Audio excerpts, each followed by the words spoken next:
Na história de Caim e Abel, que todos nós conhecemos, eu não vou entrar pelo mérito, tem duas coisas que eu quero comentar com você, que eu estava pensando esses dias.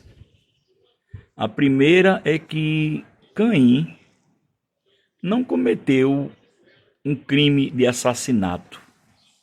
Muita gente diz que Caim é um assassino, cometeu um crime de assassinato. E se a gente prestar atenção, ele não cometeu. Por quê? Porque ele não tinha a ciência do que era a morte. Ninguém nunca havia morrido, né? Antes da morte de Abel. Abel é o primeiro assassinato da história da humanidade, a primeira morte. Ninguém nunca havia morrido nem de morte natural. Então, Caim não tinha noção do que estava fazendo, né?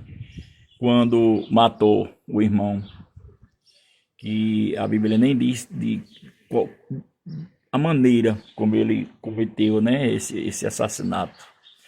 É um assassinato, mas não é um crime porque ele não sabia, ele não tinha ciência do que estava fazendo, que estava matando, levando o irmão à morte. Aí, primeira coisa que a gente tira dessa história é a gente precisa entender os fatos antes de incriminar alguém, né? Porque Caim tem sido incriminado por toda a humanidade como um assassino tal, cruel, um assassinato brutal contra o irmão. E as pessoas não se atentam que ele não tinha essa ciência, ele não sabia que existia a morte.